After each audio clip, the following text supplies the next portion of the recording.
They used to chant in unison, a low, droning hymn, like a foghorn bleeding through the stone walls of the sanctuary.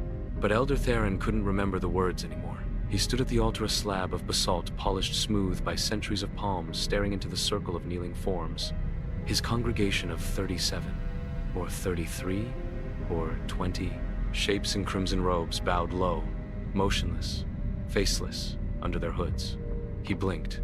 One was gone. No shuffle of feet, no gasp, just gone, leaving only the outline in the dust. It had begun slowly. The first year, a goat offered in the ritual simply never arrived the next day. Its pen stood open. No bones, no blood, just absence. Then Theron forgot his sister's name. Not in the way a mind decays with age, but as if the syllables had never been invented. He flipped through old records. She wasn't listed. Photographs from their childhood had her missing entirely. The space where she should be left, undecided. He'd called it progress. Praise to the Great Unmaking. Entropy was holy, wasn't it? Time's irreversible hand, peeling reality back one breath at a time. But this wasn't decay. It wasn't even rot. It was replacement.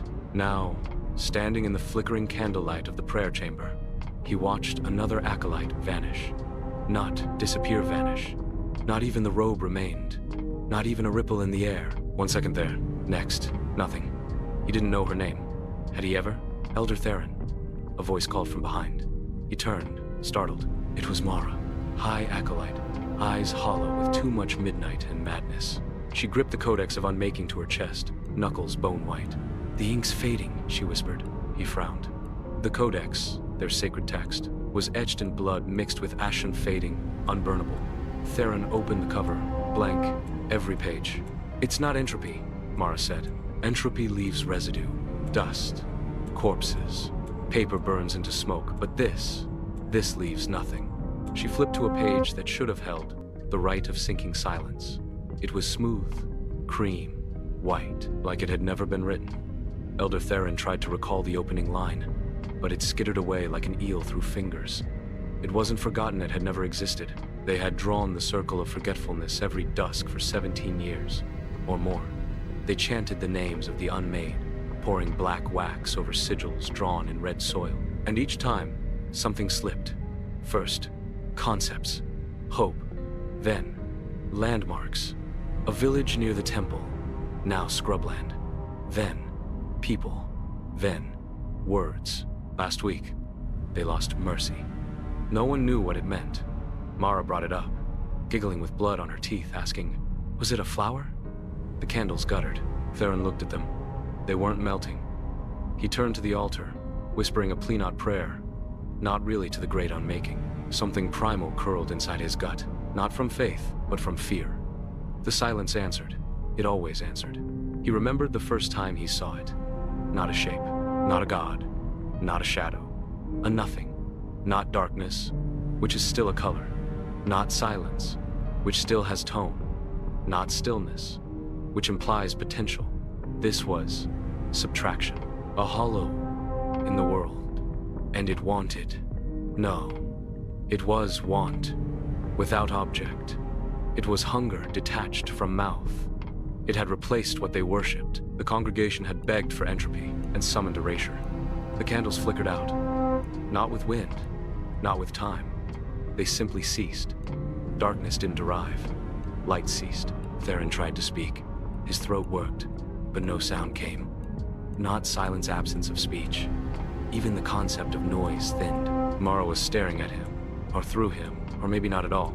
Her eyes, no longer eyes. Just smooth skin where sockets should be, but not deformed, not injured. Simply as if eyes were never invented.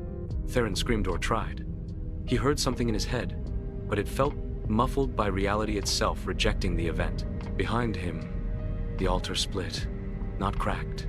Split as if there had never been a single slab, just empty air. A hole hovered above it, not a pit, not black, not visible, just the awareness of void, like a pressure behind the eyes, like the place you avoid looking in a mirror. And from it less came. Not more, not something, but a theft. First, his memories of the temple's founding, gone. Then, the language he used to pray. Then, the idea of a then. Mara disintegrated, no blood, No cry, not a wither. Just empty robes slumping with a sigh that wasn't sound but correction. Theron backed away. No, he thought. He thought? His name. What was it? There was no name. Names required identity. Identity implied memory. Memory relied on continuity. Continuity was gone. And yet, something persisted. A flicker, a not yet erased instinct. He stumbled out of the sanctuary, past pillars that no longer held anything up. The halls were wrong. Familiar turns ended in walls. Doors led to nothing. Not rooms, not brick, just nothing. A space like your tongue trying to remember a taste that never existed. He found the scribe's chamber, paper everywhere, but all blank. Inkwells full, but dipped quills left no marks. One paper bore a word, a single word, unknot. It vibrated in his mind like a scream in reverse. A draft moved through him. Not wind, not temperature, a realization. He was being undone. His hands, 5 fingers, 4, then none. Not severed, not gone, never existed. He stared down and wept. But the tears didn't fall, they were never cried. The word unknot pressed against his skull. It wasn't a name, it was a title, not a being, a principle. They hadn't summoned a god, they had invited the rejection of being, the very counterweight to reality. Theron stumbled into the reliquary. Sacred objects lay in rose bells, scrolls, bones. As he reached for one, it dissolved, not crumbled, not faded, unhappened. He couldn't remember what it was. Was it ever? Behind him, the last of the choir chanted, or perhaps only the echo. 37 voices, or none. A roar of nothing that still echoed in the chambers of his soul. Theron felt it now. Not death. Death was a finale. This was neverness. His tongue wriggled with thoughts he couldn't pronounce. Language had begun to thin. He tried to scream again, not in voice, but in idea. And something turned. The void looked at him, not with eyes, not with malice, with replacement. He had been the gatekeeper. He was now the offering. He reached for the altar, but his fingers failed to form. The air did not resist him, no longer acknowledged him. The final thought in Elder Theron's mind was not terror, it was regret, because in their desperate worship of endings, they had found a beginning, a new genesis, a genesis of negation. The temple sighed. No wind, just space unburdening itself. One by one, the robes collapsed into themselves. The codex burned from inside out, but no fire, no ash, just blank. Eventually, the temple itself misremembered its foundation. Stone turned to nothing, earth forgot weight, sky ignored light.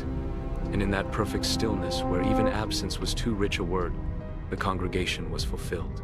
They had become the Lapse, and the world was one thought less, one name lighter, one breath closer to unbeing. And if you remember this story, if you made it this far, you've already been noticed. Like, comment, subscribe, before you too are unknot.